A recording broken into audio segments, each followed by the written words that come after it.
All right, we're live. Hey, Millie, Millie. That's what Mr. B called you, Millie, Millie. I love it. I love that top. I love anything that has like any gathers or anything up by your neck. It looks really pretty. I love that purple too. Actually, it's a dress. Oh, It's a look dress. at you. That's Yeah, really this is gonna pretty. be on one of the outfits of the day coming up soon. I'm getting back on it. I told you I was trying to get my schedule and I'm organizing together. I'm finally gotten into a groove. I figured out how to use YouTube Shorts and I figured out where the music is. So Oh my I'm getting. goodness. My mom kept telling me because I had posted one short with an outfit of the day. Hmm. So before we do this, my name is Melissa Ingrid Lawrence, and I am a YouTube influencer in the making. I recently started my channel, I guess about a month ago now, and the content on my channel will be surrounded around things that I like to call the 7 F's of freedom. So faith, family, finances, fitness, future, fashion, and fun. And so a lot of what I will be doing will be around that on my journey to freedom, complete total freedom, spiritually, mentally, physically, emotionally, and financially. And as I said, a part of the 7 F's is fashion. So hence the outfits of the day, just different things that I'm wearing. And yeah, so those shorts, that's what we were talking about a second ago. I finally figured out where the music is. So they'll be up soon. All right, all right, all right. Very good. I just the Google Docs. I need Mhm. access. Oh, big. Okay, cool. I It just does this thing automatically. It makes it. There we go. If you refresh it, you should be able to get it now. okay. There we go. All right. So, hi, Stephanie. How are you doing? It's good to see you on here. I Hi. hope you are doing well. How's your husband doing? She says purple looks good on you, Millie. Thank you. Thank you. My big sister actually brought it back to my remembrance that this is the dress that I wore for like my 8th grade graduation. But hey, it still fits. So Okay. Oh my goodness. That is so funny. Poodle came home. Not she didn't come. Well, yeah, she did come home. She came while we were gone. She was here with Oliver. And Mhm. so I have her cheerleader outfit. And so, she's, the cheer coach. So she wanted to show the kids her cheerleader outfit. And so Yay. she took it and she could still wear it. I was like, wow. I'm telling you, right? And it's one of those things where I look back on it and I'm just like, I look back at it and I'm like, can I still be the same size that I was in like middle school? And I was like, Yes. I mean, yeah, I guess so. And then heck, as long as the outfits fit, I'm gonna keep wearing them. I feel Yeah, really blessed exactly. about that fact too, because it's like a lot of the stuff. So from since a really young age, my mom bought a majority of my clothes. And even now, if she's out and about and she sees something that she likes for Mhm. herself, but either it's not in her size or she's just like, okay, boom. Because her thing is she wants to see it somewhere. So she'll buy Uh-huh. it for me. And so a lot of the clothes that I have, I can high key wear it from like I started. So this is a middle school dress, right? I can wear this up until I'm 80. I could wear this as long as I could fit it, Yeah. Yeah. It's really you know? cute. Yes, it's really cute. Thank you. Yes, I love it. Yes. So everyone else who's on here, I would love if you would let us know who's on here. I see we have 4 people on. So thank you for logging for checking us out and coming back every week. All right, Stephanie. So um y'all know as we stated last week, we this is the hot and heavy portion. So if Mm, you have any hangups about talking about sex or anything like that, y'all probably gonna have to wait a bit yeah. to the end. So Yes. um hey But one thing Janine. that one thing that I would definitely like to say is that for anybody who is comfortable with staying on, this would be a real benefit to me to be able to learn from the experiences as well. As we talked about before, I haven't been there, I haven't done it, I don't got the t-shirt. So, it's really cool to be able to get people's perspectives on it. I'm a big proponent of learning from people. So thank you if you decide to stay on. Just know that you'll be teaching someone. But if not, I completely understand it. Everybody has their own levels of comfortability. No harm, no foul. The next week when we're not talking about sex, you can hop back on, and then we can move on to the next book. Yes. Hey, And this is, huh? Oliver, I heard Oliver trying to say. Girl, Oliver trying to bully the people walking down the street. I'm gonna Because put he him said we all away. have to introduce ourselves. Maybe Oh, Oliver wants to. okay. Hi, Valeria Stewart. She says, "Hello, ladies. This is Kitty. Hey, Kitty." And she's Hi, calling Kitty. from Utah. Hi, welcome, welcome. Welcome. And then we have Sunny Day here. Hey, Sunny Day. How are you Saturday. doing? How are you ladies doing? And she said, "Hey, Oliver." Y'all know Oliver always has to make an appearance. He's gonna either be in the background or he gonna be somewhere. Y'all gonna know he in the building, okay? So, so thank you guys for coming. We're gonna go ahead and get started. For those of you who don't know me, y'all know that I'm Wani, and my channel is Wani's House. I pretty much just do a lifestyle channel. I share everything that I love, regardless if it's home decorating, it is entertaining, it is fashion. Y'all know I love clothes. If it's shopping, anything out in the garden. I call myself like I'm the new B Smith. I love B Smith when her show came on. Girl, Melissa, that's before your time. But I love me some B Smith. She was like the Black Martha Stewart. So I think I am her.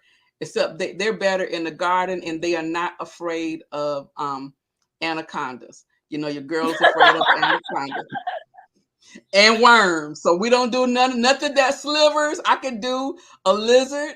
I can do salamander. I can do any of those. I don't do worms. Don't do anacondas. I don't do caterpillars. They too much like anacondas or worms. Don't do none of that. So I don't know what kind of gardener I am, but I'm her. Okay. So welcome, welcome, welcome to my channel. And we started the book club because this young Gen Z here is about to start dating. Well, she has started dating, and Mhm. she wanted to know the ropes. So she thought that she was going to go to a book to find out how to navigate this. So she chose the book. She came to me and was like, "Oh, I found this book. I'm so excited about it, and I'm just enthralled in it. And I would love to discuss the book on your channel." I said, "Well, okay, little." I was like, what's that? The Karate Kid. Okay, Grasshopper. Let me. Master Miyagi. Wax on, Yes, wax off. yes, yes. All right, Grasshopper. Yes. Let me see what this is. So I will say that Yes. beginning of the book, I was like, okay, she might be on to something. And then I kept reading, and I said, Grasshopper. We gotta have to rewrite this because we can't have you doing none of this right here. Okay, Listen. so that is how this book club started, and we have a lot of our people, our family who come back week after week, and they give their advice based off of the questions that Millie has taken from the book. So the book that we read, well, partially, is Getting to I Do, and so we're now on chapter 15, and Mhm. so we're gonna go into it. If you would like to come up on the screen and give your input off of what the questions are, you're welcome to. I will put the link in. I'm gonna ask everyone to stay on for about 2 minutes each, and then that'll give somebody else the opportunity to come up. And because our book club became so long, we're kind of cutting it down to an hour. So it's 7:10, so around 8:10 is when we'll be wrapping it up. So we see how much we can get done in the next hour. So that's it for now. That's all of my spiel. So Millie, you want to go ahead and get started? But before we get started, we had some people who came into the room. Um, oh, she said she told the ladies online I was watching about. Okay, okay. Thank you. You said my name right the first time. Oh, I did. We're Earlier. good. Thank you, Valera. I'm well from the ATL. We know Sunny Day is from the ATL. And we have Al here. Hello, Yeah. Al. And Miss Al. And Janine said, hit the like button. Yes, please hit the like button. All right. So go ahead, Melissa. Something that I just wanted to say before we hopped in is I heard recently that everybody learns what they need to learn in life, either through directed instruction or by experience. So I'm glad to have everyone on me, like on this channel, to be able to help me with directed instruction as opposed to me having to learn a lot of these things by experience. Of course, like Miss Wani said, when I first read the book, I was like, she got all the keys and they put it all in a book for me to read. So so glad I get to bounce this off of people who have the actual experience. You know, the difference between knowledge and wisdom is experience a lot of the times. So thank you so much for wisening me up. So chapter 15 is the one where we talk about so the name of the chapter of that book is called How to Have Sex and Make It Well, I believe that's what it is. But the section that we left on just before we came here was male sexual dysfunction, specifically seminal retention, impotence, and premature ejaculation. Yes, we're hopping right in. No shallow zone. We're hopping right into the deep end. So, according to the author, the exercise that she described last week, which was to foster and create a nice, sensual, opening, calm, comfortable environment, follows this week as well to be able to help your man if he's having issues with any of these problems. So she said that it also works if your man has a problem with premature ejaculation or impotence. Male sexual dysfunction may be physical or it might have a psychological base. Next, she follows up to talk about the fact that based on her work as a family counselor, as a marriage and family counselor, she has found that seminal retention usually comes from a desire to control their orgasm deliberately in order to extend their sexual activity longer, thus enjoying themselves and the pleasure they can give others and some others suffer from psychological dysfunctional seminal retention or the inability to achieve an erection and give their partner pleasure but cannot let go of themselves enough to achieve orgasm. Psychologists have suggested that this not uncommon problem is based on a fear of being vulnerable. You can help your partner that appears to be suffering from an inability to achieve an orgasm greatly enhance your lovemaking by an attitude of acceptance and unconditional love. So when she was speaking about all of this, it just kind of got me thinking, would somebody's ability to not be vulnerable your responsibility to then coach them through lovemaking? Because in this, it was saying that because of his inability to be vulnerable and not wanting to commit, that you can help him do that by creating an attitude of acceptance and unconditional love. Shouldn't that have been something that somebody worked on before they got with someone else? Um, yes, and probably by then you would have known that they couldn't do anything. So you probably wouldn't have been in that situation anyway. I mean, I don't know. For me, as I said, the goal is to not do it until my wedding night. So I probably won't know until then. Yes, and then what? And then And then what we do you go, do? and then we go to council. Oh So my again, like goodness. my decision to save myself was for me, just because I know the way that I'm built and the way that, that whole thing works for me. So, for me, yeah, it is a gamble. Honestly, it's a gamble. It's a gamble. But then again, everything in life is. So Okay. Al said, this question cracks me up. like, do you guys get where I'm going with this? Because when I was reading it, the author made it seem like it's something that you should be doing to help them feel more comfortable being vulnerable So when it technically should have been something that I feel like they should have been worked on. I don't know. so basically you're gonna create that mood. You're gonna put out the what did she say? Put out the wine, have the Luther Vandross playing in the background. You're gonna have all the what is the fruit, huh? The Yes, don't candles. Yeah, she said, don't talk because sometimes communication ruins the experience. Yes. communicate non-verbally. Yes. So you're gonna do all of that. He gonna come in the room, see all of that, knowing that okay, this is what she think is about to go down. And because he gets so excited, he can't do anything. What you gonna do?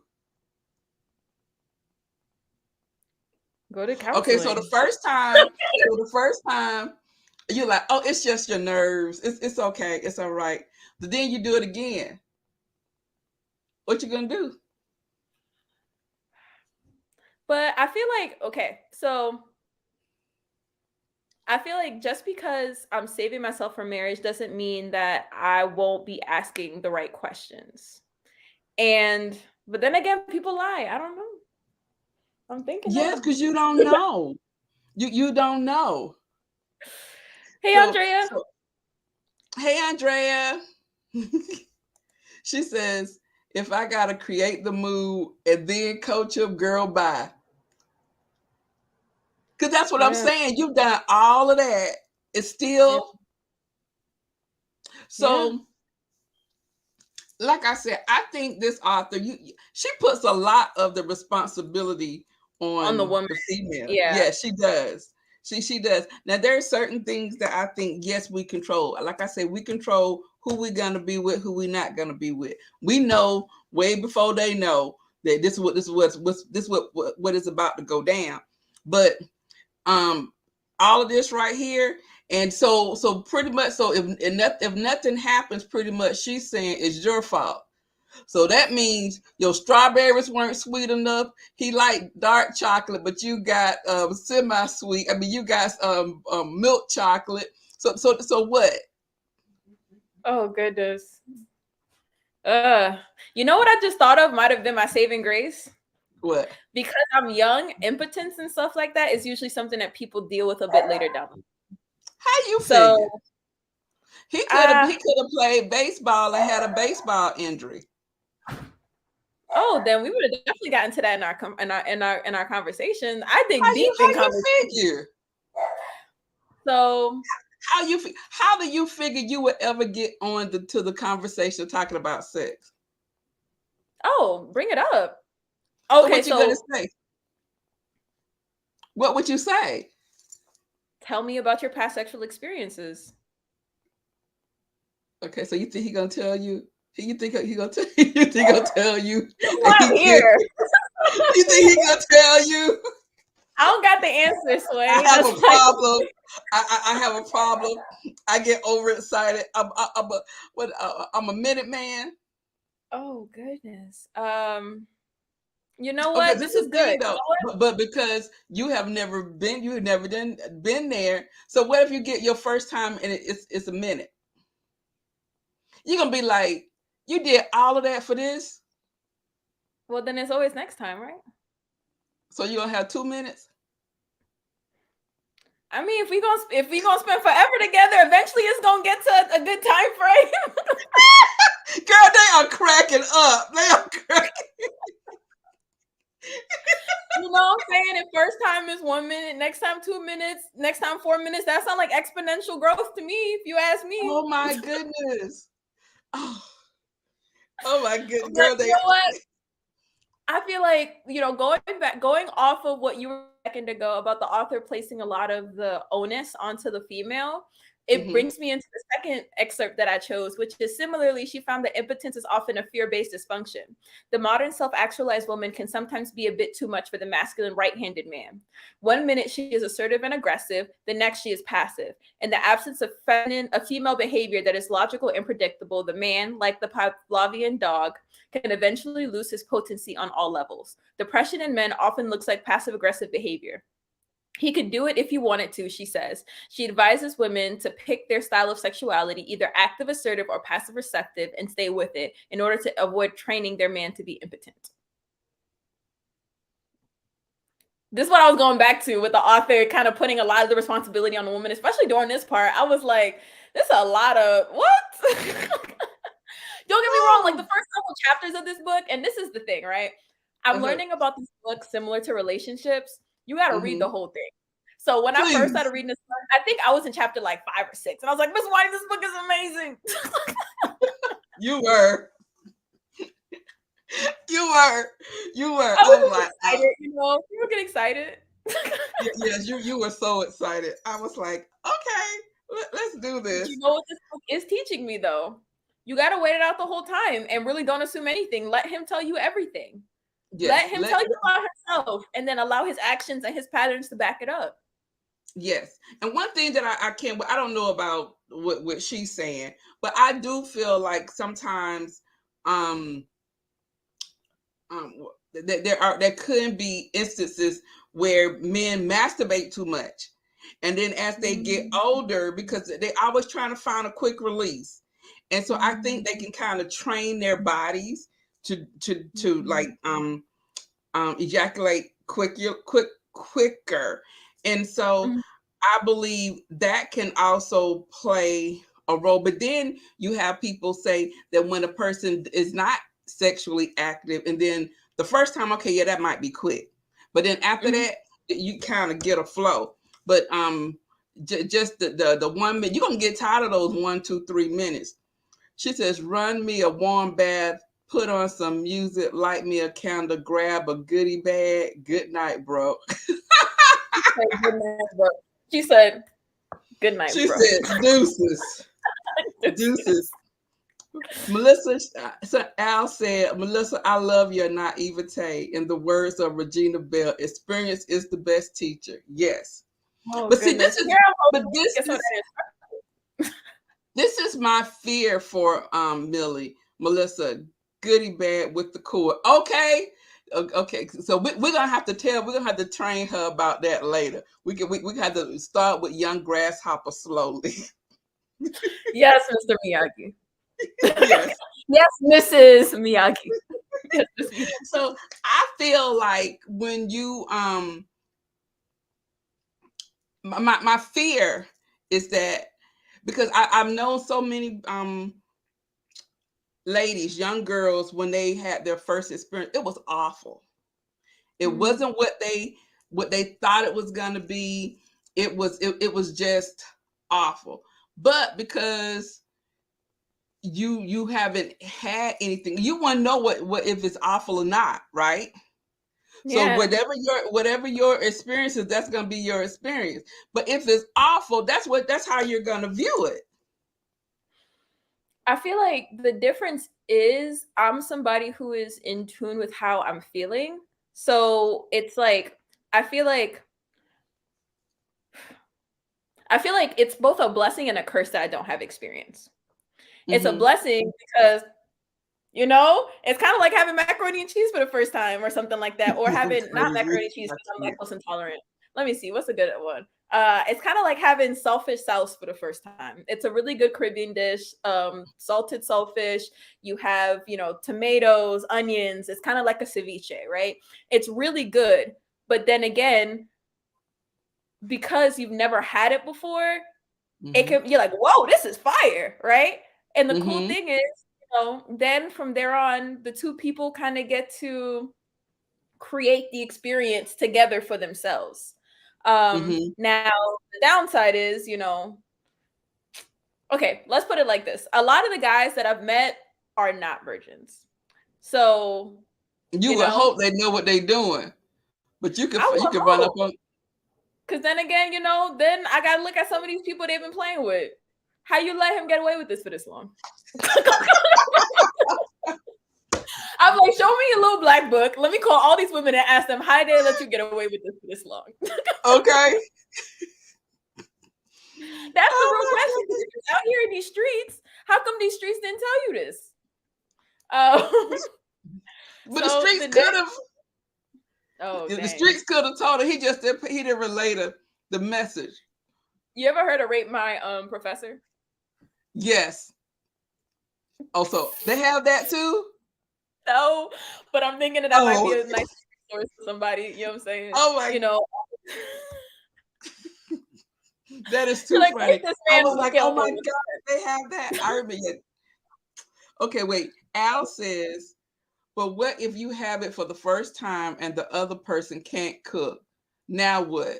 Do you want to try it again from the same cook? Very good analogy, Al. But then again, right? If we're gonna follow the same cooking metaphor, people become good at anything through practice. So with practice, things can get better. Okay, y'all. So look, what if Again, right? Andrews? That's crazy. Okay, y'all. So But what think about about what? it, right? LeBron James didn't come out the womb knowing how to play professional basketball. Okay, And then yes, think they about it, practice, I'm but not even some going to be things. amazing either. The Sonny says one and done. Okay. Sonny said you only get one chance. You better show out. You better show out. Listen, and then you know what? They do have the what you call it. What's a annulment? You know, some people like be like, listen, it didn't happen, so that's an annulment at that point. Oh my goodness, y'all are funny. Y'all are funny. So all right, so we just have to pray that Yes. is good. It'd You know, be we're gonna leave yeah, it in the hands. You know what I'm saying? I'm honoring myself and I'm honoring God with this decision, and I'm praying that He gonna honor me too. You know what I'm saying? We're gonna keep it like that, straight like that. It's just, you yes, know, I just know the way that, just speaking personally, I just know the way that my heart is set up and the vision that I have for my future. Anything other than the course of direction that I'm on right now will slow me up. And I've seen, right. now granted, I've seen a lot of the bad elements of it. I'm sure there's a lot of people whose experiences in doing that have worked out for them. I just know that a lot of the damage and the trauma that I've seen on a lot of people as a result of bad sexual experiences, for me, Mm-hmm. that stove is way too, you know what I'm saying? It's kind of like, rest your hand on this stove top. Is it hot or not? No. Oh my So, gosh. yeah. See, Stephanie said her first time sucked. And I've heard that before. I've heard that before. I Mm-hmm. actually know someone who did also save themselves for marriage, and just like similar situation. But it was like it was horrible because like she was just like, you know, like it just wasn't working out mechanically because, you know, she had never done anything before, so as well, so it was like, you know, it took a couple tries for it to actually happen Mm-hmm. because of just her not having the experience or anything like that. And then, you know, yeah. So, you know, there's going to be patience on both sides. There's going to have to be patience on both sides. You know, Yes. nobody's going to expect me on my wedding night to be out here, you know, 5-star, you know, backflips and all that kind of stuff. So, you know, it's just, you know, Yeah. Yeah. I just don't want you to have like false visions. That's okay, all. Because you have nothing to compare it with. And then you that's true. just end up with a sorry screw. You know what I mean? But you don't know the difference. Yeah. So, yeah. So okay, let's go to the next one. I'm not trying to convince you to do nothing. I'm just No, I'm not just at all. saying. I feel like, yeah. I feel like, you know, these are I just definitely, want you to be level headed. yes, and that's why I'm here, right? This is why I'm here. Right. Okay. The next one, the last male sexual dysfunction she covers is premature ejaculation. In cases where there is no medical complication, sometimes a man suffers from premature ejaculation when he is selfish and doesn't care about a woman's need to be made love to affectionately. I call this malady deficient affectionate lovemaking. But sometimes premature ejaculation on the part of a man can be traced directly to actions of his woman. For example, when a woman is being hypocritical, i.e., don't touch me that way, don't mess my hair, I hope you can hold off this time until I'm satisfied. He will be too tense to enjoy lovemaking and will get to his orgasm as quickly as possible. Her suggestion is that if your man gets extremely excited and ejaculates fast, make love again for your pleasure. Creativity eliminates problems. Yeah. So, you know, that was the advice that she gave in regards to that. And something that I just thought about is I was listening to something recently. I think it was Tony Gaskins. I got put onto him recently. So, Mm-hmm. also on YouTube, he's a relationship coach, mentor, all that kind of stuff. So, he was doing an interview with somebody called the OA. I think his name is like Anthony somebody online. And Mm-hmm. what they were saying is that he was giving the other guy some perspective. He was just saying that on a whole, the outlook of being a woman is kind of depressing. And the guy was like, "What? What do you mean?" And then there was just like, "Well, according to a study, 70% of women have never had an orgasm." Mhm. So, and more often than not, especially in like a marriage situation, most guys are expecting their women to basically be a house servant, raise their children, and then after the 24-hour job that is practically come home and then be a porn star in bed. And Mhm. for them to not get any release, whereas 100% of males experience something when they're having, when like they're lovemaking or they're having sex and things like that. So he was talking to this guy, and then he was just like, when you think about it from that perspective, imagine if 70% of the time you never got any release. The guy was like, I would blow something up. But things to think about, especially when it's saying that sometimes like premature ejaculation can be about him wanting to selfishly please himself and not caring about what his woman is experiencing.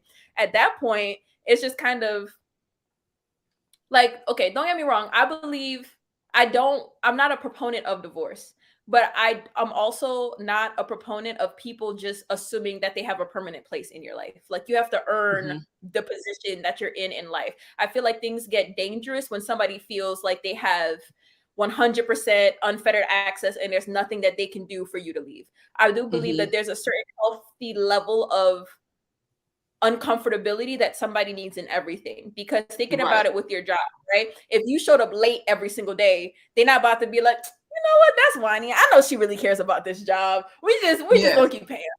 Like, if it Yeah. don't work like that in a job, being somebody's husband or being somebody's wife has comes with a resume. It comes with some roles and responsibilities. So at the end of the day, if he's going to be selfish like that, he's not honoring and respecting you, which was in the vows. But I agree with Al says is that okay, I think one, the type of person who she is, the author is describing, 9 times out of 10 isn't the one who you would be married to, right? So Mhm. so that would probably be someone he don't know, he might not even really be trying to get to know you. It's all about him getting his, you better try to get yours, right? But um I do agree with Al says, because sometimes it is about lack of self-control. They just get overly excited, and some people are just, I mean, that's just it. They just might be a minute, 3 minutes tops. You better, we on the timer here, you better try to catch up. So but I don't believe it's my responsibility. He need to count chickens in his head. 100, two 103. I don't know what it is, but I don't believe there are sometimes you have people who are selfish lovers, and it's not premature ejaculation, like I said. It's just about them getting theirs, and they don't see you that way. That's not what this is. So so to me, I don't think she's talking about two different people, because I don't see anyone being in a relationship and that is what you get all the time. That's big facts. I feel like something else that Al's comment, it's got two different thoughts going in my mind. So the first Mm-hmm. thought is this, that it goes back to the whole just like abstinence thing. And more often, and I feel like something that just dropped in my spirit was that if this person can't control themselves in their single period, how are they going to control themselves in marriage? Because when you put on a ring, other women don't just stop becoming attractive to you. So it's like, if somebody has a hard time maintaining their sexual, if they have a hard time controlling themselves in their single period, how then can I trust them when we're married? Because But we're not always going to be able to be around each other all the time. So if it's one of those situations where it's like they get an urge and they just have to do something, what am I expecting then in marriage if they can't control themselves in their single period? Like, at least I know for me, the person that I marry is going to be able to trust me, because, not saying that, like, they're going to be able to trust me because, I was able to do that. Does that make sense? So I guess in my mind as well, when it comes to that person, not saying that I would automatically disqualify a guy if he wasn't a virgin or anything like that, because people have their mm-hmm. own experiences. But it's one of those things where something that I would be looking for, especially in our dating period, is whether or not he's out here messing with other women. Because if he's But messing with other women, yeah, continue. no, The control, Al is not talking about like that type of control. She's talking about control Okay. as to controlling his pace, as far as sex, in the act. That's the type of control, not temptation outside of that. So the Okay. control, it's a mental thing. It's a mental Okay. thing for them to learn how to control themselves so that they won't ejaculate. So that's the type of Oh, control that she is speaking of. well, my mind went that way, but Okay. now we got back on track. But my question then, as far as control is concerned, is like a lack of control in one area is not an isolated incident. So it's like the way you do one thing is the way that you do everything. So if I notice that this person is impatient in almost every aspect of their lives, why would I expect them to be any different in lovemaking? Like if they can't delay gratification, if I notice that they have an issue delaying gratification in their normal lives, would that not also translate to sex? Or No, what they don't have anything to do with each other. you think? No. That because a person can be very attentive. He can be, he can give you compliments. He can be great in all other areas, but that is an area where he's lacking. And sometimes he might overcompensate because he knows that's the area that he lacks. So that doesn't have anything to do with that. That just comes to it comes to, like I stated, about having control. Baby, I'm gonna see if I can get Mr. B to give us some Yes. insight. I'm so excited we got a man on this. I'm We've gonna had see two men so if far and he they were both will. related to me. So Baby, can you come here for a minute?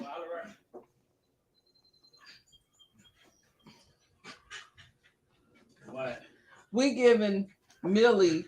We talking about this book, right? And it's thank you, babe. It's about talking about sex and men, ejaculating, like premature ejaculating, right? So the author said that if a guy is he prematurely ejaculates or whatever, he's being selfish, right? I said, and so Al on here said it could be like he can't control himself. That's what it So is. come and give like a man quickly before you go eat, like because Millie she thought it meant like he has like issues wondering. So if he can't do one, he can't control in one area, how it translates to another. I told her it didn't have anything to do with it. It was all in your mind, right? So it is a mind thing, right? No, well, when it's tight and you get in there. But I need you to be a little bit less graphic. I'm not telling you. I understand that, but I'm So just I saying. mean, you don't have. Hold on. Hold on. Uh-huh. Okay, because he's gonna come back. He was like, I mean, I want the real deal. yeah. thank you What? for the real deal, Mr. B. So y'all So gotta let me be me now. okay, so I mean, We grown. yeah, we grown, but yeah, I don't want to get my channel cut off either. What? I ain't gonna. So I'm just saying that when it's. okay, so What? y'all, I'm afraid. Okay, go ahead. So So listen, whatever. is it mental? It's mental, but I mean, when a man is penetrating a woman and the tightness of her vajayjay can make him ejaculate or quick. And I mean That doesn't mean he's being selfish. no, I don't know. I mean, it's just tight. But but there is like we said, it's a self control thing because you can mentally like psych yourself out not to, right? I don't know about all that. I mean, it just all Miss depends on how Marty. you. Miss Marty, if this was a court of law, all these leading questions. I feel like Law and Order. I know her. I'm leading the witness. Leading Yeah. questions, leading the witness. Why you Mr. leaving? B, Okay. Mr. B, my question was this, right? My question was this, because the part just before that was talking about just just like sex and all that kind of stuff. So my question is this: if a guy has a hard time maintaining fidelity through the dating period, like let's say a guy and a girl, the girl decides that she's not having sex until marriage, right? If the Mhm. guy then cannot control himself to be able to wait until that girl to have sex, that But then a precursor to what their I, life would be like. Because if he can't control himself in his singleness period, he might not be able to control himself when you get married. Because a wedding ring doesn't change somebody's ability to commit. no, that's not true because when you meet somebody, how y'all had a little 90-day rule and stuff. That stuff to me don't work. I mean, you can't tell a man 90 days. I mean, he got yearnings and desires for you. He's gonna be romantically, want to be with you. You can't put him in on a stimulus like that. You looking all pretty and wearing all these nice clothing, and y'all going on dates. And so when he see you, he gonna be interactive. So I'm not saying that he won't do if you put a ring on it. He put a ring on your hand, that's different. With just dating, yeah, he might dip. I'm just saying he might dip. It depends on Okay. how long you wait to give him some, though. Well, she's a virgin, so she's not doing anything till she get Well, married. okay, well, hey, that's a hard one right there, bro. You got to let that, bro. I mean, I'm me. If it was me, I said I got to test drive that thing. I got to kick the tires on that thing to see if it's right. If I want to marry you, that's a long commitment. Because trust Okay. me, even on your side, if you met a man and you waited till you got married and the sex was garbage, you'd be like, oh my god. But that's what I told her. But she won't know if it's garbage because she ain't never done it. But I told her it might not be what she think it's gonna be. Yeah, I don't know, baby. You ain't never. You said you're working. You ain't never had sex. Wow. I commend you in this world. Ooh, I commend you. Hercules, Hercules. You know. Hercules. You're hilarious, Mr. It's hard out here in these streets. Yes. Oh, good. So that's what you that's all you that's what you have to say. Yeah. That's all the questions. Oh, wait, you're asking him or me? No, you have anything else you want to ask him? Anything else? Oh goodness, well I got him. It's all gone. I might have to call y'all later. Because I got all the questions that I have as far as the book are concerned are here. I didn't think of all the other ones. Oh well, you know he'll be around for the other ones because this one right here, he's overprotective of the girls. And I love how he shoots it straight. He came through. You was trying to censor the man. I get you because we're not trying to get kicked off YouTube. But he was just like, well, and he just went straight forward. I was like, thank you for the honesty and the candor. You know? Oh my goodness, because you know how he can be in real person, in real life.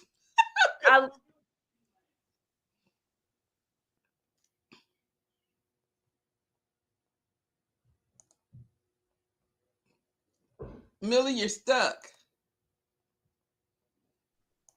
Girl, yes, all right, he are we did. back? Yes, you're back. Yes, he said Hercules, Okay. Hercules. Yeah. So in the next section, she goes over female sexual dysfunctions. It is obvious, so this is the excerpt. It is obvious to me that feminine, energized women need to be courted, pampered, nurtured, and given affection before they will fully open up. For this to happen, your masculine man must create and lead a sexual experience that is based on tenderness and love for your feelings. When you do not receive this kind of tenderness, it often results in dysfunction, and the result could be a failure to lubricate or inability to achieve orgasm. I believe this is a woman's unconscious way of saying, I'm not going to make it easy and pleasurable. I'm going to stay in control in order to be ready to defend myself against your insensitivity rather than surrender my body to you.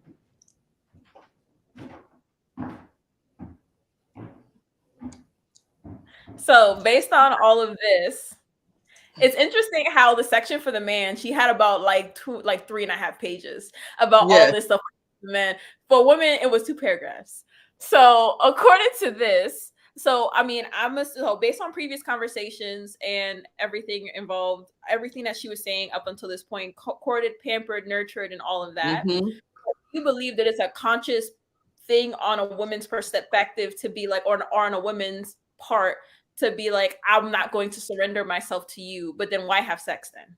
You know what I'm saying? I'm sitting there, I'm like, why lay down if you don't think that this is somebody that you want to open up to sexually? Yeah. Sounds very dope. I don't know if that's female sexual dysfunction. I don't. Once again, there are times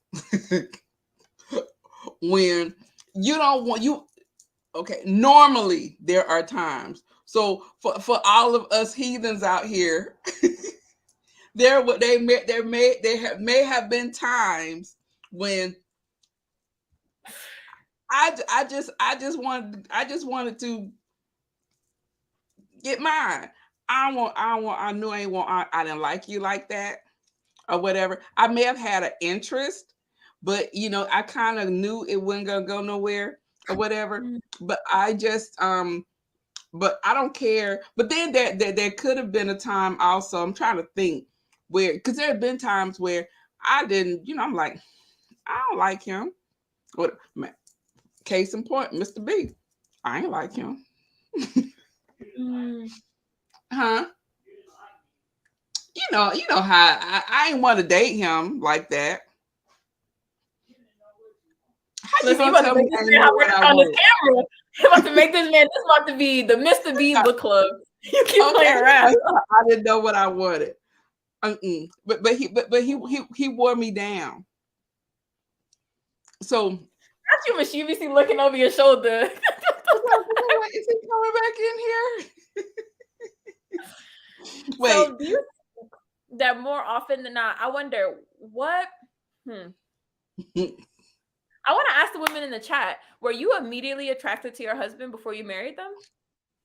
Good question. Good question.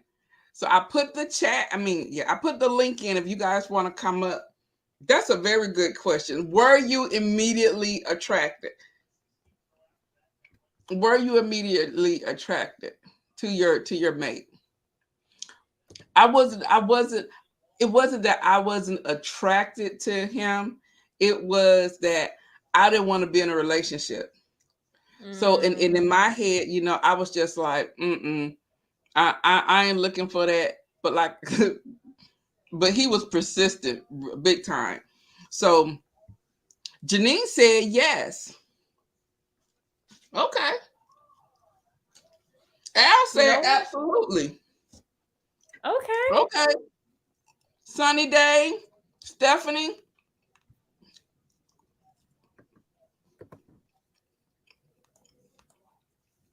What about you guys? Yeah, I had been in a relationship. I didn't want to be bothered. Sunny Day said, "You bet I was." All right now. Because I'm Mm-mm. telling you, right? Especially so in preparation for these book clubs and things like that, I do my own research so that, I can come with something. You know what I'm saying? Instead of, I love being a sponge, but just to be Mm-hmm. able to look back and forth and things like that. And it's Mm-hmm. interesting because a lot of what I was looking into was giving, in my opinion, like really disproportionate advice to women versus men. Mm-hmm. Like for women, it was like, sometimes, y'all expectations is a little too high. The type of guy that all of y'all want is the same type of guy. And he's only what 10% of the population. So you guys can't all have him and all that kind of stuff. But then when it comes to men, it was like, yeah, you have to be sexually attracted to her. If you're not sexually attracted to her, do not date her. But for women, it's just like, if he's a 6, it's all right.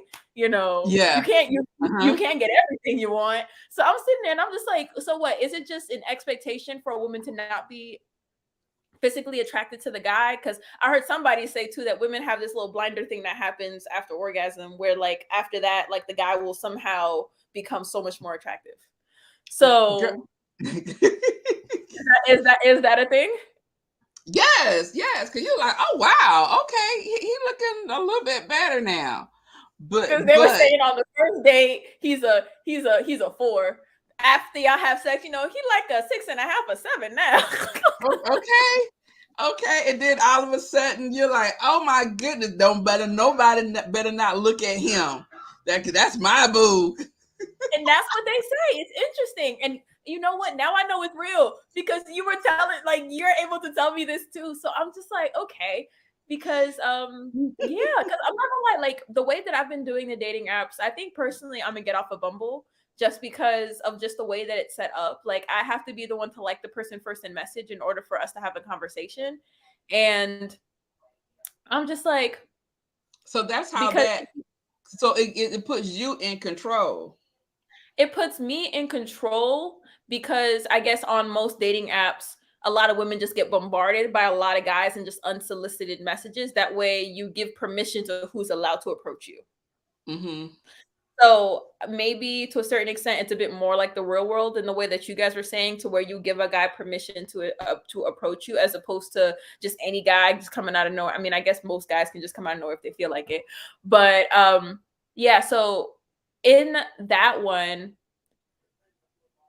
the way, because you can pay to see who all liked you. So I'm Mm-hmm. not paying for that. I just decided I'm not about to pay for it. But Yeah. I decided already I wasn't about to pay for it. But the way that I navigate, especially on like Facebook dating, is I'll see who likes me, and then I'll just swipe right on the guys that I'm attracted to. So I guess when I heard that, I'm just like, am I cutting out some probably really good guys just because I'm not attracted to them?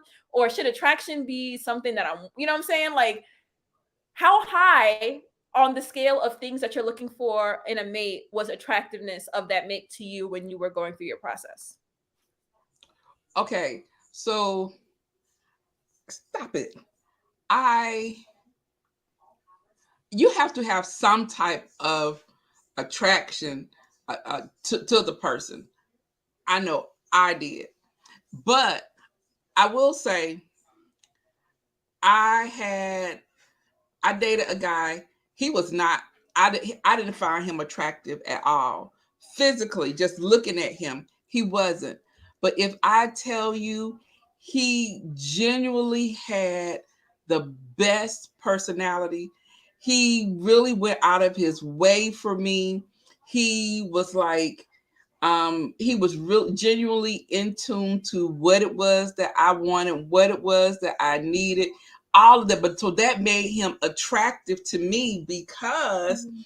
he was like vested into me and what I like. And so I like that part. I love that part about him. But looking at him outwardly, not so much, right? But when he dressed up, oh my, he looked like a totally different person. So I think some things people can kind of grow on you simply by the way that they make you feel. Like I stated, that was another one. He had to beg me several times to go out, and I was like, I don't like you. And then he was like, well, "Can we just go out as friends?"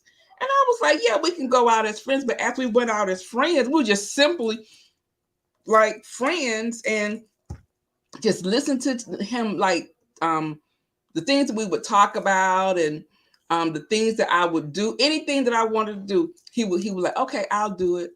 Let's go. You want to go to that concert? We'll do it." And then I started like doing things, when he would do stuff, I would just go just to support, but I was supporting as a friend. But the more I got to see how he interacted with other people and how other people responded to him, it kind of made me, I was like, you know what? You got a little swag about you. I like that. So certain things people can grow on you. Okay, Oh, thank you, Andrea. there we go. But you're not just attracted to them physically. It may be the conversation exactly. Now, how well he listens and so forth. Attraction for me is a combination of things. Yes, I agree. Okay. But then I guess so my follow-up is, how high does attractiveness how high is attractiveness on your list of non-negotiables? Or how high was attractiveness on your list? Because some people are like, okay, I want this, I want that, I want this, I want that, I want this. How Oh, high was attractiveness on that list? in my 20s, it was up there. It was like 9.5.99. As I got older, I'll probably say um when maybe like 26, I was like, I kind of, my views about things kind of changed because in my head, y'all, I was almost 30. I was really about to be old. So I was like, I need to start thinking more adult like or whatever. So I think for me, as I got older, especially like in my 30s, my late 20s, I did have, I still had parameters, but as far as the looks and things like that, that was like pretty much outdated because I started going off of based off of how people made me feel. Because you can look good and be a butthole and treat me like trash, or and because you think everybody else wants you, or you can be average, or and you know and treat me well, or you could be average and treat me like trash too. So it's still about how you made me feel. So I think as I became older, it probably came to maybe a 6. A 6 on Because a once scale. yes, so because I had to find, there had to be something attractive about you. Looks, okay, yeah, but you just couldn't be ugly. But yeah, but it had to be, it had to have, there had to be something about you. Like I'm a lips person. So if you have like nice lips, so it has to be something about you. Never heard that before. I've heard somebody Are who's a you not? voice person, who's a walk person, you know what I'm saying? Like an energy person. I don't think I've ever heard of somebody being like, if your lips ain't right, it ain't right. You said yeah, the lips. Yes, it's certain lips. I don't like black marks. I don't like nothing. I just like Let nice. Who William is tell that? her from the corner. Let William tell her for the corner. That's how I got my last girl. I'm like, this boy. This Janine says that's why we had told you before to date different people. That's how you really found out what is right for you and your needs and your wants. I totally agree. Yes. That's why we told her to date different people. mm-hmm. Mm-hmm. So now we're into chapter 16, how to keep a sexual relationship from turning into an obsessive addiction. The author begins by mentioning the research of Dr. James Prescott, formerly of the National Institute of Mental Health. According to his research, human beings that are deprived of being lovingly touched become adults who were fearful of being touched and were unresponsive to intimacy, whether that be physical or emotional. She later adds that by the age of 3, people decide if love is trustworthy based on the love you did or did not receive as a child. For many men and women who are phobic of love due to poor early love training, obsessive and addictive relationships with high levels of pain, it may seem like love. For people like this, support groups and therapy are necessary to finish the process of growing up into a brave adult who can face his or her fears of abandonment. One way to know if you are in an obsessive relationship is experiencing the reverse side of the original chemical attraction that brought you two together. It has been documented that when two people start to come apart, one or both partners actually suffers a physical chemical withdrawal known as love sickness. And then my question is, does any of what I describe above sound familiar to you? In the sense of, do you feel as if, or did you or somebody that experience issues connecting either physically or emotionally to people as a result of not receiving proper love growing up, or not having that proper love map created for you growing up? I didn't. I don't know anyone that I could relate that to. Okay. Okay. She said, Did you have "Mom, any issues connecting emotionally with people that you were dating when you were single? me? Yes. Oh, mm. Okay. No, not that I can think of." Okay. Well, I know, speaking for myself, I know this is something that Holy Spirit has been working with me on. I feel like, because so growing up, I had a speech impediment, like a very serious speech impediment, like couldn't put together words, speech impediment. And Mm-hmm. so one of the mechanisms that I was taught to be able to speak well is to think about what I'm saying before I say it. So I've Mm-hmm. gotten to the point where it's really fast and people can't tell that I'm thinking about and putting together the words before I do it, but it's still something that I have to do. And Mm-hmm. so with that, for me, whenever I get super emotional, it's hard for Mm-hmm. me to do it as quickly. So speaking gets a bit more difficult. Mm-hmm. So I know that as a result, I've learned to be able to like compartmentalize my emotions. So Mm-hmm. I know learning to reconnect with people emotionally is something that I've had to learn to do. So within college, right? And seemed really nice, everything, seemed like a really sweet guy. I just wasn't able to connect emotionally with him. You know what I'm saying? It was just, it was hard for me to break down those walls and just connect with him emotionally. And Why then you out of nowhere, why? I don't know. I don't know. I don't know. I feel like I've worked on it to the point now that I'm able to connect with people more. But back then it was just, I think it was also because that guy he wanted all my time. He wanted all my Mm-hmm. time. I remember just before I ended up ending it, he like was telling people that I was his girlfriend. And I was like, we like hung out a couple times and you never asked me to be your girlfriend. You can't just tell people that I'm your girlfriend. So I messaged him because he was trying to see me during finals while I was studying for organic chemistry. Mm-hmm. So I'm like, I can't see you. He's like, why? I don't feel like this relationship is a priority to you. And I was like, it's not. Like my mom sent me to college to get a degree. She did not send me to college to get a boyfriend. My mom will Yes. smack me in the head if I come back with a man, but not a degree. You played with me. I told him I couldn't see him anymore because he wanted too much, especially at Mm-hmm. that time. And then also I wasn't able to connect with him emotionally. So Al says that sounds normal. When my emotions become involved, I become a hot mess. uh, yeah. And I think because we are emotional people, and we need to release, and especially we don't receive the type of feedback from another person or whatever. We can be a hot mess, and everything that we say, it comes out, but it comes out all over the place because we're everything that we felt is all trying to come out at the same time. But I have not been in a situation um like that, or have experienced anything um like that. So I don't have anything to add right here. you know what? Something else that I just thought about was it wasn't until maybe 2.5 years ago that I realized that I was still working through some daddy issues. Mm-hmm.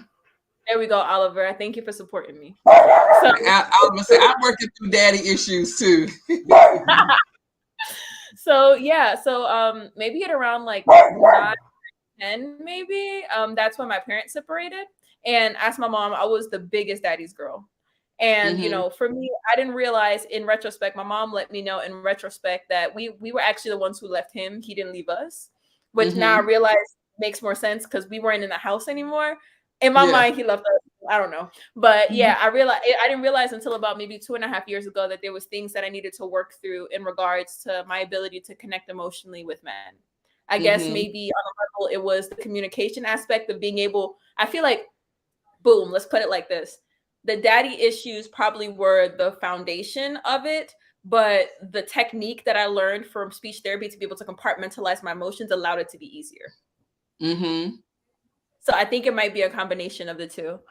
Mm-hmm. And the links in the chat, if anybody wants to come up and speak about any experiences that they've had learning how to reconnect emotionally, or how to all that kind of stuff. And the last thing that was mentioned was love sickness.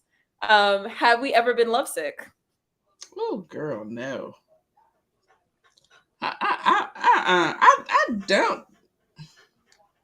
She says So it's essentially, a Miss Wani was a physical play out here. chemical Essentially, withdrawal. Miss Wani was a play out here. She said, "I caught flights, not feelings," and all of these guys.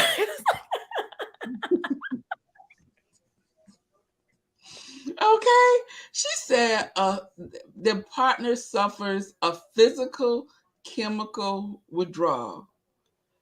No. Now I have been heartbroken, but I think not that's akin to what she's talking about, though, with love oh sickness. okay.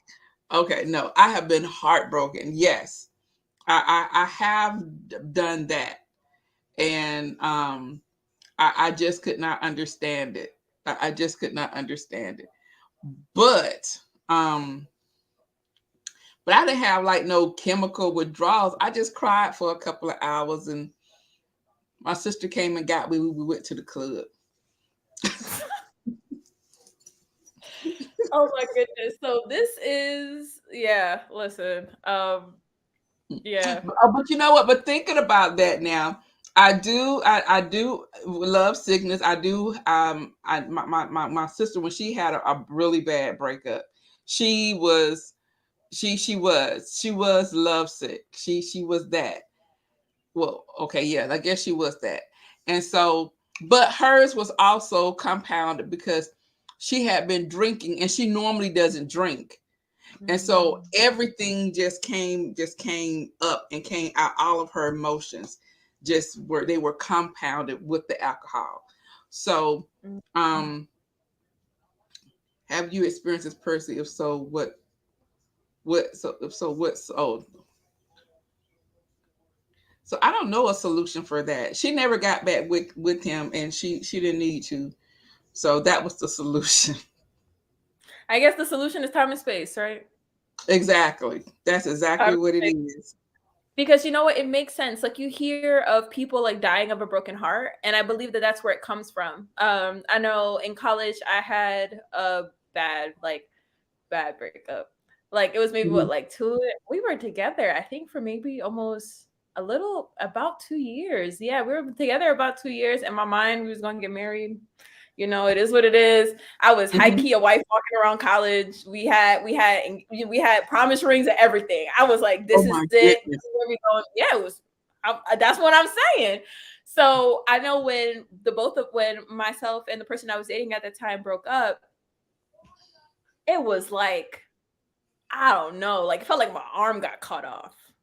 Oh. So I was able to connect emotionally then, but it was Mhm. like I feel like to a certain extent too, like when you're dating somebody and you're planning the future in your head, your brain Mhm. can't tell the difference between something actually happening and it Mhm. happening in your brain. You know what I'm saying? Mhm. So, like, for Mhm. example, right? They say like the stress response that people feel when they feel anxiety, it was adaptive back when we were living in, in tough terrains and had to figure out, what animal was around here trying to kill us. But in the Mhm. modern context, the same thing, well, let's say you have an assignment due or you have a due date for one of your events, that same emotional cascade happens, but now it's Mhm. maladaptive because it's not in the right context.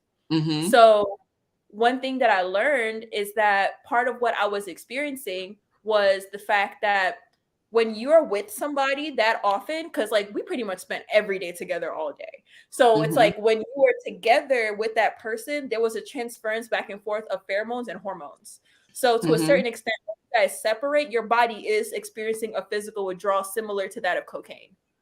Because love, like the love drug that people experience during like the falling in love and all of that phase, like that's Mhm. actually akin to you being on cocaine. Mhm. So when people separate, it can really be that deep because of that. Like your body's physically withdrawing from the exchange that you guys were giving each other that entire time. Mhm. Good evening. And that's, hey, Leonie. Good evening. And so I believe that, you know how people, when they when two people are married for a long period of time and one of them died, and then not too far later the other one died, they died of a broken heart or whatever. I definitely believe in that, because you're with someone all day every day. You have Mhm. all of your however many years it has been you and that person. You wake up together, you go to bed together, whatever, and now all of a sudden they're just gone. Yeah, So it can be a multitude of things, because instantly your entire world has just changed, and true. and it changed, without you. You wouldn't used accustomed to doing things together. I know something to add on to that, finishing the thought that I had before, was your brain can't tell the difference between something happening up here and something actually occurring in real life. So especially if you guys plan future, decided how many kids you're going to have, where you're going to live, all that kind of stuff, and now it's gone, you're grieving Hmm. the death of that future. that never Mm-hmm. happened. So, Mm-hmm. that's a whole thing. That's a whole thing and a half. And that's part of the reason too why, that's another conversation for another day. We'll save that for another book club. But But I also believe that all the planning and everything that you said, that is women. That's females. Because I don't think men, they don't think like that. They don't mm, think ahead like that. They don't think I'm gonna be with her. I'm gonna be with her once they decide you're who I'm gonna be with. They don't think about how many kids we're gonna have. We're gonna live in this area. We're gonna do this. They don't do that. We're the ones who fantasize about what life can be with that person. I don't believe men fantasize about what life could be with us. You know what I mean? Because we're the ones who were told, who was read the stories. Um, she went off with her Prince Charming and they lived happily ever after. Happily ever after is however you create it up in your head. Boys' stories ended and he shot the guy and pulled him down the street on the horse and he saved the city. Something like that. So their end is that they saved everybody. They're the heroes, but us, it's like, oh, we live happily ever after. And so in our head, we got the big house, the picket fence. We got 3 kids. We drive the Jaguar. We doing this, and that, and the other. So the vision is different. I think from a man to a female. Like I said, I don't believe men plan out their future, and I believe, I mean, like that they're like their marriages or their relationships. I tend to think that most men are um they plan as they go. You know what I mean? They kind of how as it goes, they kind of adjust and they pivot to the left, pivot to the right.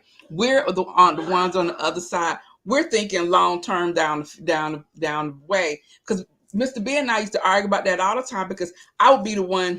We need to plan for this. We need to plan. We need to do this.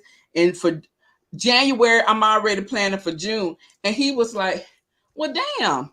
What if I don't make it until June? What if something happens?" He said, well, let's talk about the day. And I was like, dude, but what if you do?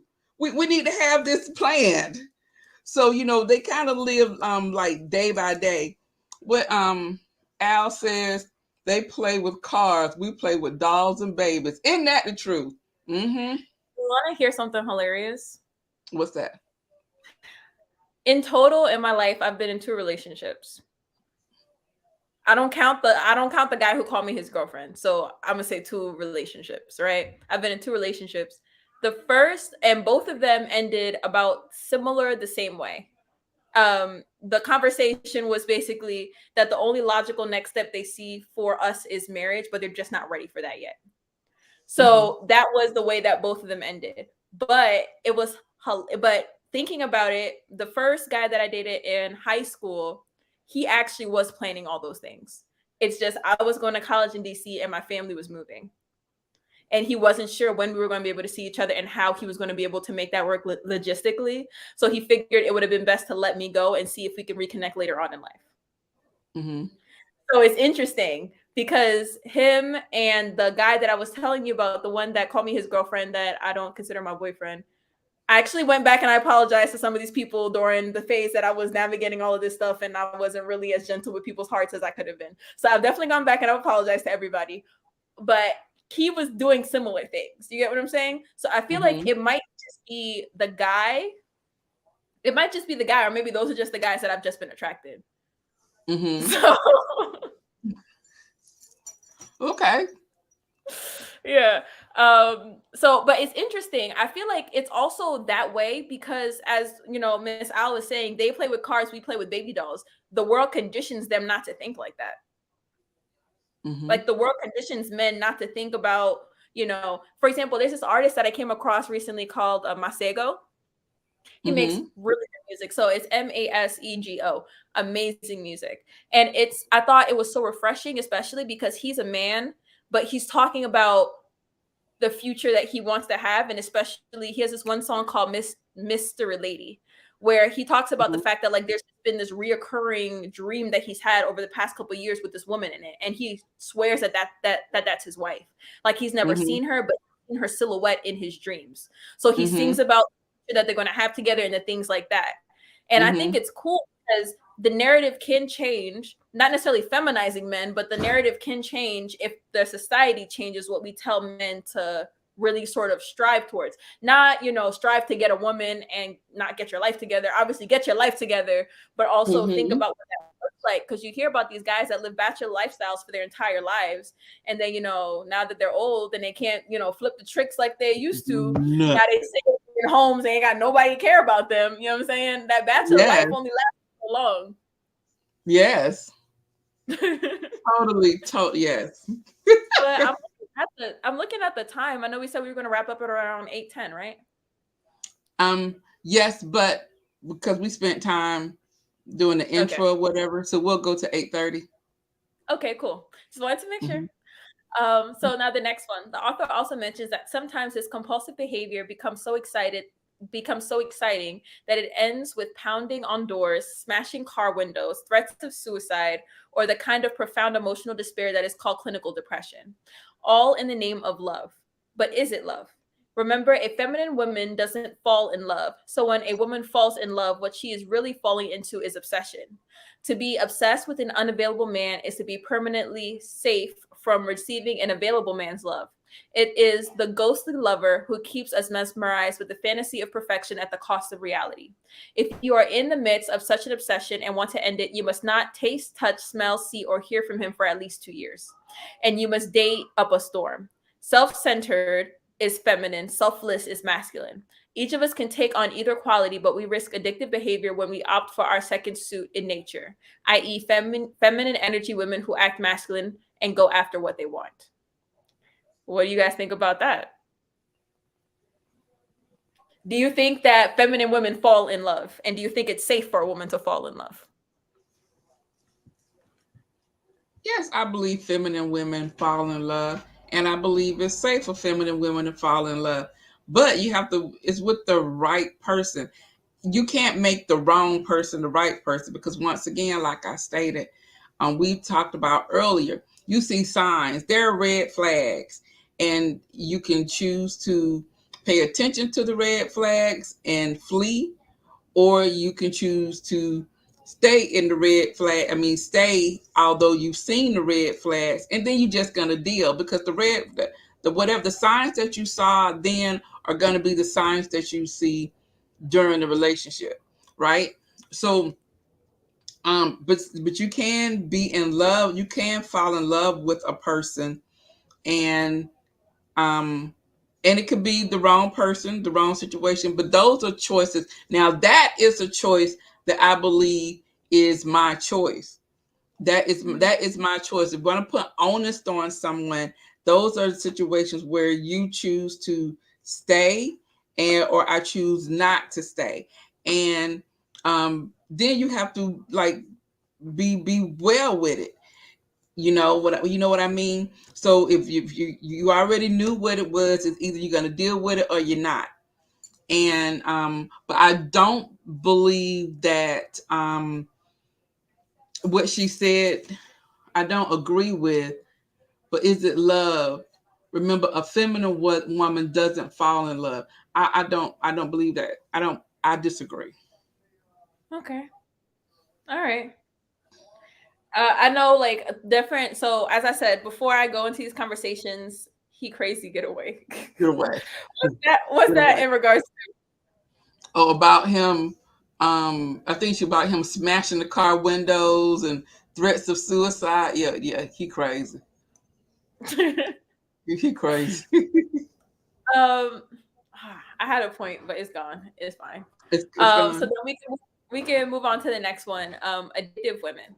If a woman Hmm. did not get love and cherishing as a child, particularly from her father, and is desperate to have it, she may later become an addictive personality who finds ways to fill the love void inside herself. Filling this void becomes a driving force in a dysfunctional girl's life. So a woman must be alert to what she doesn't want rather than what she wants. The dysfunctional masculine energy woman goes for money, power, prestige, and independence and uses men, especially those who are married or unavailable, to gratify her need to appear and feel normal and sexual. However, in reality, she rarely is able to surrender to a spiritual sexual love because the loss of her independence that is inherent in surrendering to a man is too much for her frightened inner child who feels unprotected and defenseless. This inner child is in need of total control over herself, others, especially sexual men. Okay. So then that was the preface.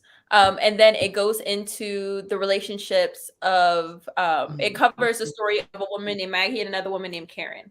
So this situation is the one of the woman Maggie, a tall, blonde, beautiful, and successful real estate agent. Her bright, aggressive style of relating to clients got her what she wanted: independent money. When she was young, her father was cruel and indifferent, even abusive, right up until the day that he left home forever when she was 11 years old after a terrible fight with her mother. Maggie never heard from him again. As she grew up, she became very pretty and was pursued by many boys. She had had sex for the first time at 15 and stopped thinking about her father. She, she dated many men. When they tried to get her to settle down into a committed relationship, she picked the fight and ended the relationship without looking back. She felt lucky because she didn't suffer much when she split up from the men as other women she knew. And then Maggie meets Kenneth. Kenneth is a real estate broker. And I'm just going to summarize this. So, Kenneth is a real estate broker. He and Maggie start dating. The thing is, Kenneth is married. So, Maggie felt more comfortable being in a sexual relationship with Kenneth because he was unavailable, essentially. And she was comfortable being with him because there was no real risk of her getting her feelings hurt. And eventually, he starts talking about leaving his wife and being with her, and he separates. He actually leaves his household to try to get with her. And then as soon as she figures that out, she's just like, I want none of this. So she starts pushing back, starting unnecessary fights. And now he breaks up with her. After he breaks up with her, she's heartbroken. And she's just like, what happened here? I can usually get in and out with no problems. And so that motivated her to get to know the author. And the solution was that the agony drove her to work with the author. There, she heard the story of the Amazon woman who is trapped in her independent head and cannot sexually open up to an available man. She loves to be with many men or one man as long as he is unavailable, as Kenneth was. She was advised to join a support group and begin journaling. During this process, she healed from her daddy issues and is happily married and expecting a child. The author ends by saying it's never too late for a happy childhood. So in this instance, you're seeing a woman who, due to pain or hurt in her past, has become emotionally unavailable, and then as a result, she only dates emotionally unavailable men as well. That's the only way she feels comfortable. Have you ever? I mean, Miss Wani was a player from the Himalayas, so she ain't got no problems with this. But for everybody else,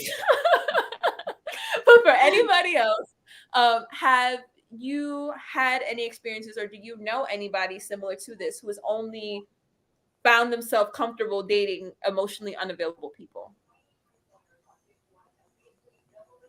Okay, so what if you have a single parent household? How do you navigate what you want and don't want from men without a male example? And according to the author, that's why a lot of women are confused.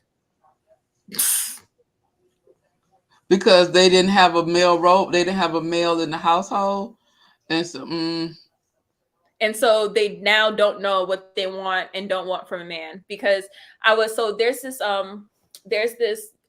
man, RC Blakes. I'm not sure if you heard about him, but he's on YouTube as well. And I've watched a couple of his videos, and I know one book that he published is called The Father-Daughter Talk, which is a conversation that a father should have had with his daughter. mm-hmm. And as a result of reading that book, he was saying that if a woman has a good upbringing with an emotionally available father and she has a good childhood experience with that father, she is more apt to choose a man who is just like her father. But if a woman has a negative experience growing up with a man, or has no experience growing up with a man, she chooses men who in her mind would be separate from that man, or would be the exact opposite. As a way to avoid being in pain like that again. So going back to what Al was saying, it's more often than not that those same women don't know what they want from a man and are more likely to end up having to learn through experience of what they want versus what they don't want. And I guess to a certain extent, me sitting here right now, Mm-hmm. I didn't necessarily grow up with a father. So, I had uncles and things like that, but not consistently around and things. So, Right. I'm learning now through dating. So, and I have learned a lot of things through dating. I can say I have had all really great dating experiences. The first boyfriend that I had in high school, this guy was amazing. I remember one time I wanted wonton soup and he brought me wonton soup in the rain because I was sick and I wasn't feeling well. Like, I will say 100% that had he not been as committed to wanting to be my boyfriend, we probably wouldn't have been together. That's because, Mm-hmm. when I was in high school, I was focused on my books. So, and I feel like to a certain extent, it kind of mirrors what the author was talking about. I didn't start falling in love with him until I think maybe about a year in. Mm-hmm. Yeah, Like, because you ain't like him like that. You didn't see him like that. I really didn't, honestly. No. Good guy. Don't get me wrong. Good guy, great guy. Like the first, I Mm-hmm. will say, hands down, he set the standard, and because of the standard that he set, it allowed me to miss a lot of nonsense in college as a result. But he set a really good first example of what that Mm-hmm. is. So yeah, so Mm-hmm. I will forever be grateful to him for that. So yeah. Yes. But I feel like And that's so, an example of a woman being self-centered and a man being the one who falls in love. say that again. I was like, I feel like that's a really good example of a woman being self-centered and a Self-centered. man being Uh-huh. because Mm-hmm. he only broke up with me because he wasn't sure if he'd have access to me anymore. Right. So, because you put the time in. Let me see. What About was the guy. About the uh guy. You put the time in. That's why you fell in love, because you put the time in beforehand, spending time with him, kind of getting to know him. So yeah. because I remember when he told me he loved me for the first time, it must have been like 3 months in. He told me he loved me and I laughed. I didn't mean to like laugh at him, but I was like, you don't Mm-hmm. even know me. How you gonna tell Yeah. me you love me? Okay. Yes. I'm like, you don't even love. I was like, you don't even know me. He was like, Yeah. he looked at me like, I don't even know what? me. But I Yes. think I think part of the reason why he was like, "What?" is because let this man tell it. He was like you, Miss Wani. He was playing from the Himalayas. He had There were girls who he was messing with before that in different schools before. Like he had girls in different schools. Oh my, So when yeah. he Oh met me, my god. and I was like, "No, I'm not doing this. I'm not doing that. This is da da da da da." He was like, "What?" And the wildest thing is, he was really like, I got to know his. Okay, quick side story. I got to tell this story. It's hilarious. Okay. So I'm in high school, right? And it's one of the girls' birthday parties in my high school. We go out to dinner. So after we go out to dinner, me and like 3 or 4 girls were just like, "Oh, we want to do something else. We don't want to go home. Like, what are we gonna do?" And I was like, "Oh my goodness, my boyfriend back then." I was like, he's having a party, and they were just like, "Why aren't you at the party?" I was like, "I don't go to parties. That's his thing." So I was like, "All right." So he was having a party. His parents let him throw a little basement party. So we go Mm-hmm. through, mind you, we come back from like a nice dinner. So heels or we're in dresses, little makeup. We thinking, we cute. So we get out the car, we're coming in. As I'm walking in, mind you, this is one of these Jersey City basement parties. So Mm-hmm. basically, guys are showing up in sweatpants and girls are showing up in sweatpants to throw it back. Basically, Okay. it's I don't know.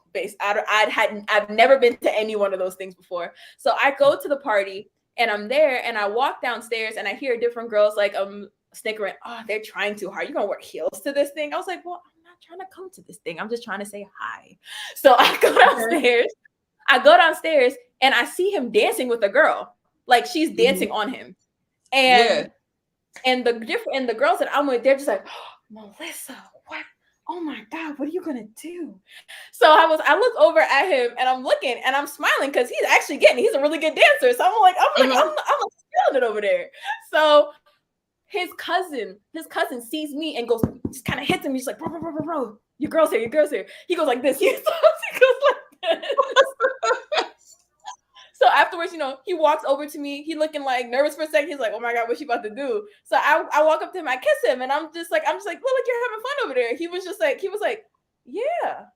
He was like, "It's a fun party, man. He's sweating, dressed in sweat." He's like, "Yeah, Yes. it's a a party. So then he walks me up and out, and then he's just like, yeah, X, Y, and Z, what's going on and everything. And I was like, yeah, we were just out, just wanted to come through and say hi. And then he was like, do we need to talk about anything? Do you feel any types of way? I was just like, no. I was like, you told me you were having a party.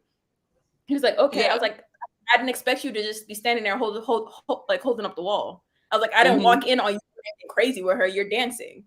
Mm-hmm. So I was just like, I didn't see any problem with that. But it's funny because I had told a mentor of mine that maybe like a year or so ago, and she was just like, did you have sex with him? And I was like, no. She was like, that's why. She was like, had you been sexually involved with that man and you saw him grinding with some girl, Mm-hmm. it would have been, listen, she was like, you'd have been throwing hands, heels, you would have been throwing something. Man, man, yes. Cause you were like, hold up, y'all dancing too close. That's the same thing. You guys remember when it was Miley Cyrus and what was that? Blurred Lines, where she did it with Oh, Robin Thicke.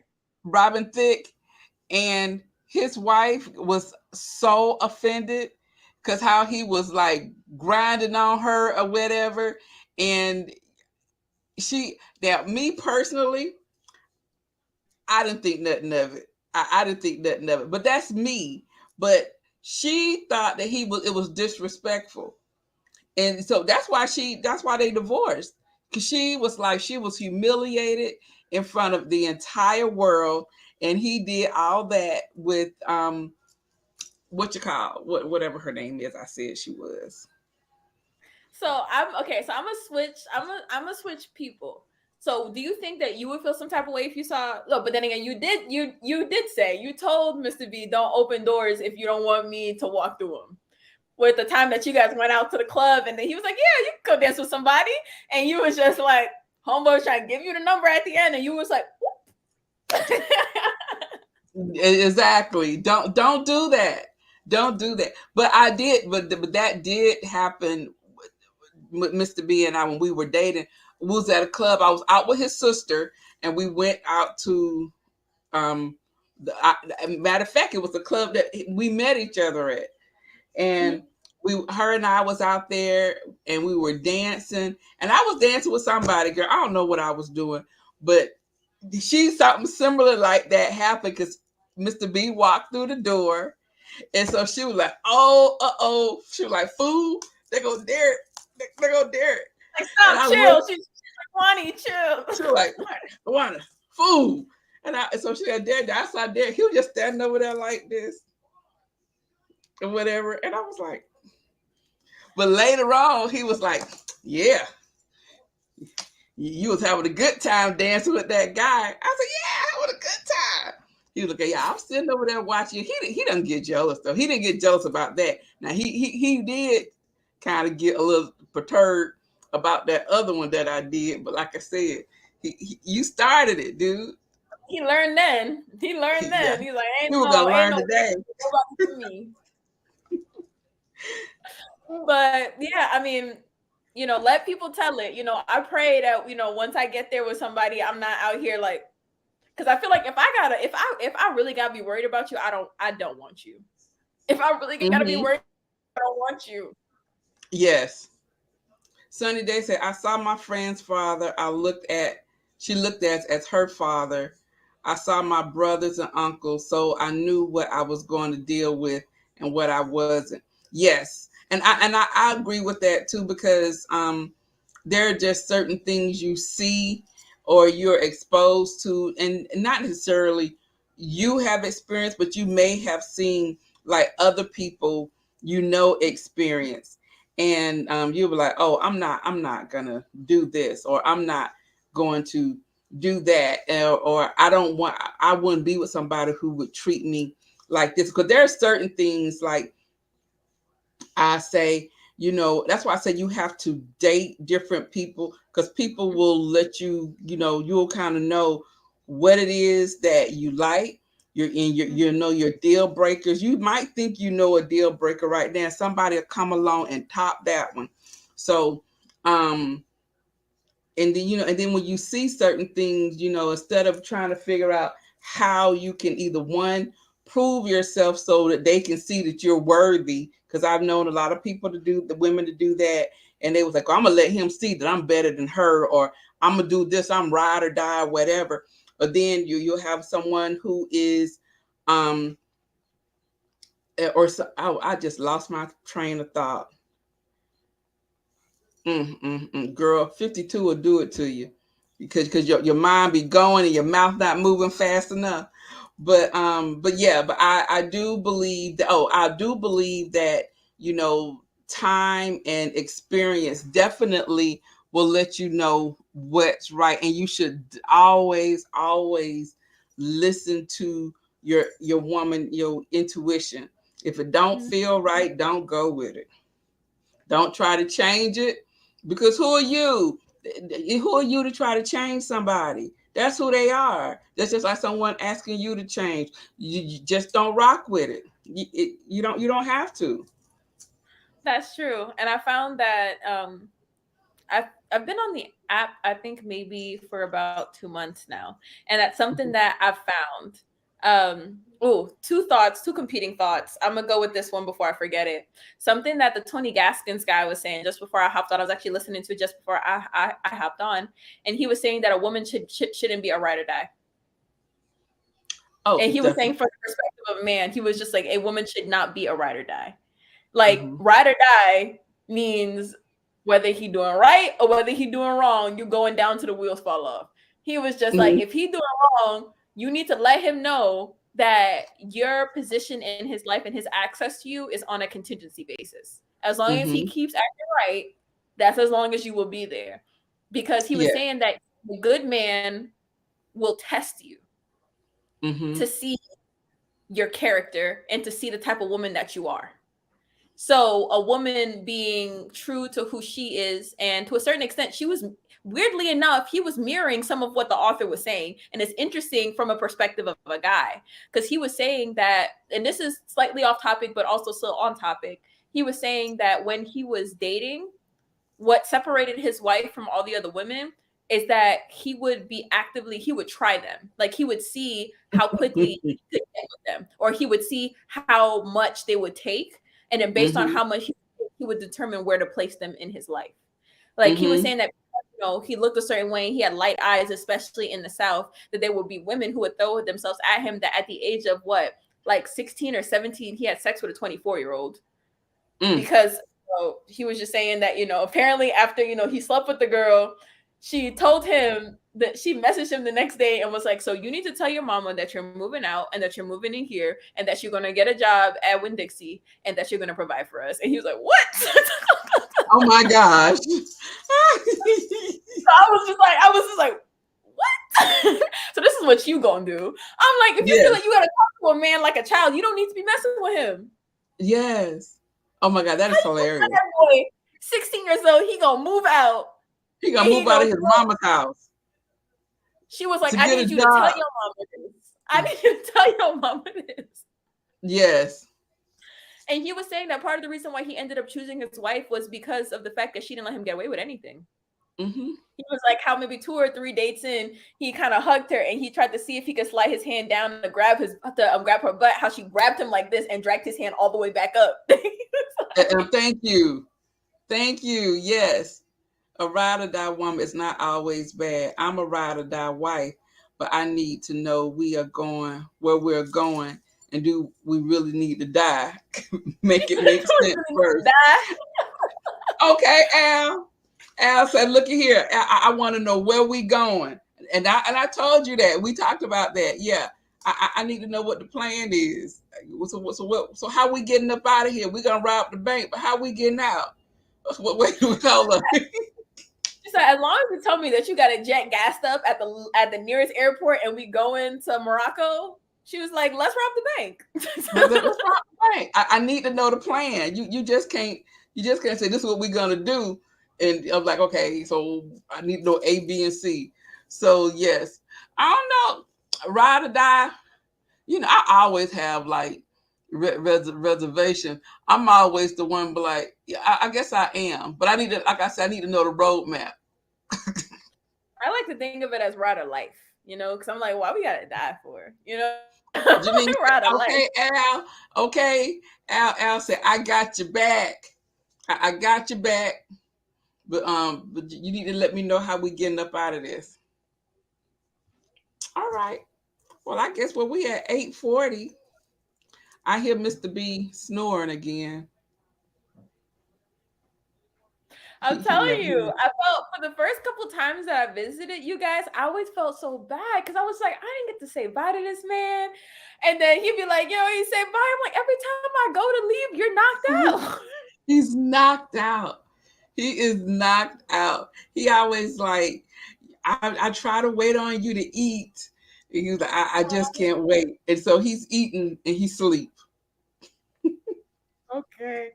This was a lot of fun. Thank you guys so much for hopping on tonight. Well, we seem to got a pretty we have about maybe like 3 or 4 more chapters until the book's done, but we're gonna see how far we get and everything like that. Definitely looking forward to the next one. I know the next book Definitely. that we were looking to reading was Don't Settle Sis by Sarah Jakes Jakes. Roberts. Mm-hmm. Mm-hmm. Yes. So that's gonna be the next one. But as my aunts were saying maybe like 2 or 3 weeks ago, throw the whole book away. But I figured that in every failure there's an equivalent seed of success. So I figure there's things in here kind of like eating chicken. I'm gonna eat the meat and spit out the bones. That's right. So thank you guys so much for being as active as you were tonight and just really taking the time to pour into me. So thank you. Yes, and I want to thank everyone for coming back every week. Al, Sunny Day, Janine, Stephanie. We have a new member who came by. Oh, Leonie's here tonight. We also had Andrea, and it was another one who was new. What was her name? I got it right. What was Let me see. It starts with a um, V, I believe. yes, it starts with the V. Valera. Valera. Valera. Valera, thank you all for joining us, and we will see you guys Next. next Thursday. Next Thursday. So I appreciate you taking an hour and 20 minutes out your evening. Hope you guys have a great weekend. I love you guys, and we will see you next time. Bye. Bye.